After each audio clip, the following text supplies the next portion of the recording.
Hey guys, welcome back to Contest Prep University. I'm Joe Klemczewski with Adam Atkinson, episode 2 in our series on Never Do This in Prep. And we're going to talk about staying locked into a failing diet.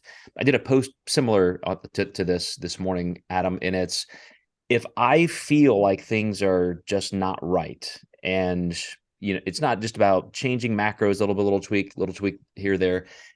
I mean, if something just isn't working and we should be concerned, then it probably takes an overhaul.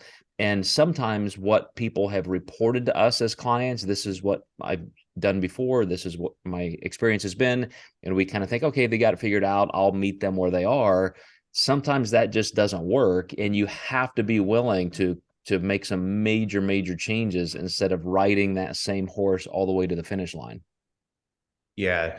At that point, you take the show off the table to just take the pressure off everybody. And then, like, I think we need to define why the diet's failing. Is it a coaching issue? Is it is it more a plan versus or a protocol versus dynamic coaching efforts? And is the client truly following through? I had a client today say, I feel like I'm at this calorie level and I should be losing. I'm having a few days that I don't track. Can we lower my calories? And I said, that's the worst thing we can do, because those untracked days will probably match the calorie reduction we now made. And she's not even at that hard of a caloric level yet. So I don't really want to make the diet harder on her, because it technically already is. So the first thing is not getting in that situation in the first place. Is just, it's a really slippery slope when you go off your diet once or twice and don't tell your coach. It becomes repetitive, whether you mean to do it or not. I don't think people typically mean to do this, and the bad habit just sets in. Well, I'll skip ahead to even what I think is a really worst case scenario, and that is, with a client and you've investigated every avenue. They're tracking accurately. The food sources are fantastic. You just can't find anything wrong. And you want to see if somebody is not losing chronically. I'm not talking about one day or even 1 week, but if 2, 3, 4 weeks go by and they're just underperforming, you have to say, okay, let's find the issue, because by definition, you're just not in a calorie deficit. But you shouldn't also feel awful. And so if you're super hungry all the time and you're still not losing, then I go back to what you said. What is slipping in there that we could maybe look at?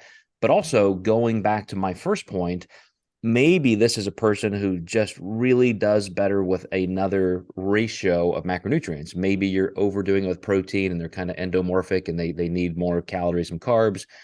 Some people just, for all kinds of different reasons, prefer and may feel better with a little bit more fat and a little less carbohydrate. But when you're locked in to a diet that just isn't working and you're not willing to throw the whole thing out and try something, and I know that sounds extreme, but I'm at that point. If I've already crossed all those other bases where we just have to decide, we got to find out why this isn't working. Yeah, and that's cool, because if you reverse them, you can, like, let's say they do better on even higher carbs and even lower fats, you can take that into the initial setup on their next prep. So you're capitalizing on those losses earlier, and hopefully they don't have to dig as deep at the end. You can always look into blood work and see if there's any other issues too. I know you and I both encourage our clients to do that.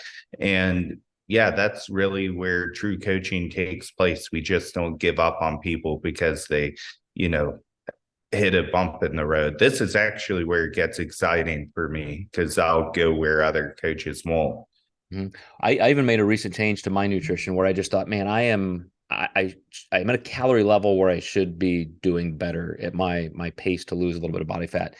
And I thought, I'm just feeling a little bad. Like, I think I'm eating too much animal protein, and I have historically done better with more of a lacto-ovo vegetarianism.